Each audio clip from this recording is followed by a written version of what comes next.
time. You can't do it as a reactive, once in a way kind of intervention. You will not be able to get the measurement. You have to run it consistently over a couple of cycles to see whether or not the outcome is coming out, and then make those changes accordingly. Okay, as we have been trained to say good morning and good evening, ma'am, I've also been trained, being a married man, to have a lady have the last word. So the last question, ma'am. Thank you. My name is Poonam, and my question is to Sanjay sir. Sir, I completely agree what you said, that learning needs to be driven like a philosophy and it needs to be from top to bottom. Having said, we still need to see and measure that to what extent and how far this philosophy has been developed in the organization. If we are driving it like a philosophy, agreed, well said, but then we need to see whether this philosophy is getting developed, and there comes the question of again effective measure. Though we are not measuring it like a training intervention, maybe, But still, we are still that the philosophy itself, is it working correct. or not working? So philosophy again needs to be measured. Sanjay, so, your take, quick one. How do you measure philosophy at home? When you tell your child exactly, that that's what be truthful, yeah, respect elders. correct. So how do you measure? You call her and say, last time I saw you when auntie came, Correct. you disobeyed her. Yeah. And I think therefore the philosophy of our or value of our family is Was not not being practiced. deployed or not being followed. Right? As a leadership, can you have institutionalized, very informal a mechanism? Because moment somebody else measures for you, there is a resistance. Period. Even when they are telling the child, inside he or she is resisting. But if your behaviors are so congruent with philosophy, that child will never behave like that. And I'm saying implied. Can you create that ecosystem? Now it's a long-term process. But Because- it's right point, Sanjay. You put it right. There are ways of doing it. In Shell, we used to say culture, philosophy, these are all vague, so-called. But when you see somebody doing it correctly, make examples out of it and talk about it, rather than reprimand people for not doing. So example of a child not saying hello to auntie, it's very easy to say you didn't see that. But if a child does something good, and to make an example out of it in an organization, that was. Let me end this. Let me ask each one of you very quickly, less than 5 words. What's your philosophy mantra for future-ready LNOD professional? Quick, sir. Ashwini sir. Less than 5 words. Top management ownership, 3 words. Integrated learning experiences. Sorry? Integrated learning experiences. That is too complicated. The typical HR jargon, integrated. कुछ समझ में नहीं आया. हाँ? In 5 seconds. Integration with business No. and HR. Okay, integration of business and HR through learning. Yes, ma'am. I think enablers. I think is a 3 word. Enablers. L&D organizations Should be need to be enablers. enablers. Sanjay. Technology enablers. No, you have to be original.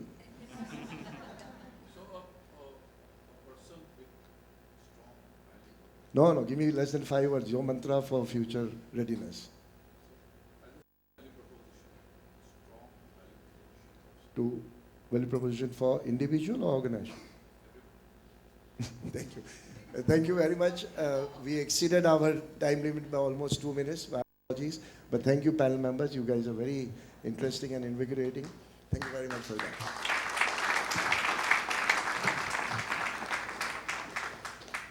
Well, that was an engaging panel discussion indeed. So before we break for lunch, would also want to share our token of appreciation. Would want to invite Mr. Himanshu Tiwari, Director, Vision India, okay, to hand over a token of appreciation to our panel members.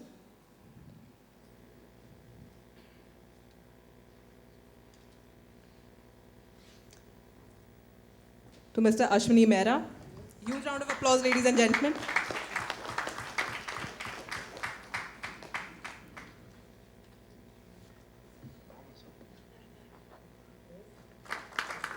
Ms. Kavita Kurup.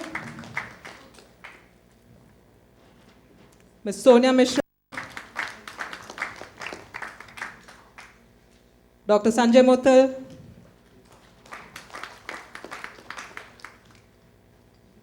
and Dr. Akhil Pusray.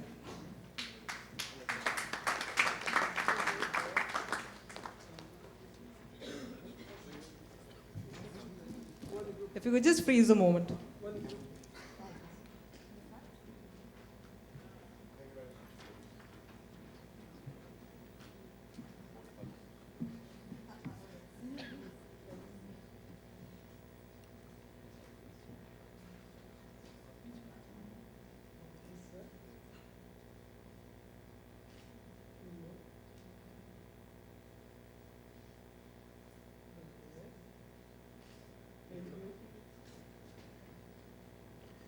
Ladies and gentlemen, we now break for lunch. We shall try and convene by 2:50. Because this is all about technology and what kind of innovations are actually happening in today's space and time. I have a very interesting panel. What I'm going to do is first, I think it's essential to know our panelists a little better. So I'm going to start with, of course, diversity. So first, Harleena. So just give a little introduction of yourself, please, Harleena. Right, happy to. So while I stand or sit here before you to talk about gamification and simulation, I want you to know that it's my newfound love. It's only about 2 years old, so I'm still deeply passionate and in love. By no stretch of imagination am I an expert. Having said that, I these days call myself or introduce myself as a culture evangelist or a digital architect. And I will talk a little bit about those pieces when I get a chance to speak, that what does it really mean. I heard some of you saying culture is ambiguous, it is not clear, so I will try and bring out some of those highlights. I work with IDFC Bank at the moment. I head capability and culture for them. Work with the Reliance Industries, Mr. Mukesh Ambani Group for 5 years, GE 10 years, Xerox about 8-9 years prior to this. Been in different parts of HR. Happy to be here. Next panelist, Rajiv, who's the real techie. And remember to ask him a lot of questions because he's done a lot of work around innovation in this space. So Rajiv, please introduce yourself. Good afternoon, everyone. Happy to be here. And what a great topic for a post-lunch session, right? So in our trade, we call this the graveyard shift, right? And so it's a great topic to discuss because gamification is all about engagement, right? And I hope by the end of this session, you will feel energized and would want to do something about it. So very quickly about me, I'm the founder and CEO of Nullscape. Nullscape is a global top 20 gamification company. Very recently, we got recognized by Burson and Deloitte as a disruptor in the learning space. So we work with close to 200 plus leading organizations across 16 countries, helping organizations lead this talent transformation process using gamification. So happy to share my thoughts and learnings with you. Then we have a gentleman who's right on top, beautiful place, lakes, mountains, Kashmiri, and currently with Lupin. Rituraj, please introduce yourself. Thank you. Thank you for that lovely introduction. Been with Lupin for last 10 years, learning and development space, seeing it contributing and grow over last decade from less than $1/3 billion to almost going to touch $3 billion shortly, and continuously growing at a very, very fierce pace in the multiples of 2 to 3 times the rate of the industry. My first HR job in my career of about 27 years, otherwise a hardcore sales and marketing person, MBA marketing from Narsi Monji. Looking forward to this session and all the best for this afternoon. Then I have a country cousin that I just discovered, Mr. Damodar, who's really not an HR professional. He has been an engineer who decided to be in technology. He believes that, if he's away from the nerve center, he'll be able to work very well. And over to you, Damodar. I think you'll put me in trouble because that was a statement which I said to escape from. But as I was introduced, I'm not a HR professional, so talent development or L&D is not my profession, it's my passion. And I'm an engineer who has spent about 7 years in HL, 14 years in GE, and about 8-9 years in TCS, in 2 stints. So looking forward to the session. So great. So what I'm going to do is I'm going to introduce myself. I've been an HR head for a fairly long time. I was the head of HR for Shoppers Stop Limited. Set up State Bank of India Life Insurance. Was the head of HR for Group M, which is media.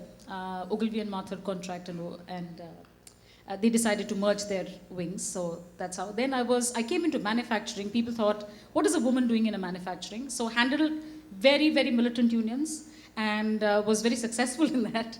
So that was as head of HR for ACC, and then joined JSW as the senior vice president for the group, and then I'm with Accenture. 160,000 employees, lots of innovative practices which we will speak. But what I want to do is I want to set the context by none other than a techie who's completely into this. So Rajiv, over to you. Please set context.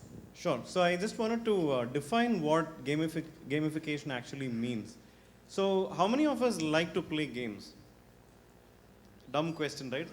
I mean, all of us love playing games. Now, I'm going to pick on a few of you. How about you, sir? What's your favorite game? Yeah. Candy Crush? I thought so. There must be somebody in this room who sends those annoying requests. Just kidding. What is it about Candy Crush that you like? What makes you want to go back and do it? The challenges? Anyone else who likes to play a game? Yeah. Yeah.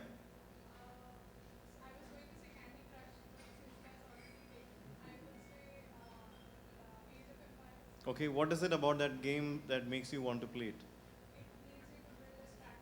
Okay. So it is challenging for you, it makes you think, it makes you develop certain skills, right? I'm sure there are others in this room who are not into digital games, who are not into mobile games, but who would rather play badminton or tennis. Okay? And why is it that we play those games? Competition? Okay, you want to set a bar for yourself, you want to keep doing better and better, right? So where I'm heading with all of this is there are these game elements, okay, rules or strategies or elements of games like points, the concept of a level, the concept of a story, which makes you want to do it again and again. Did you know that in any given week, human beings play 3 billion hours of games? 3 billion hours of games, right? That's a huge number. So we have grown up, we've evolved with games. Right from our cave days to now, we've evolved with games. Imagine what we can do if we can borrow some of those elements that are so engaging about games, apply those game elements in a non-game context. Now, what are some non-game contexts? It could be health, it could be finance, it could be learning. Now, when I say health, finance, learning, these are typically things that we know are important, but for some reason, we don't give it adequate or due attention. Did you know that more than 30% of Indian population does not file taxes on time? Yeah, you can relate to that. Why? Because we see it as a chore. Why would we do it, right? So it needs to be gamified. It needs to be made exciting. It needs to be inviting, right? Similarly, fitness. How many of us would like to go to the gym? Every morning, how many of us would like to go to the gym? I see a few hands. How many of us actually go to the gym? Few hands again.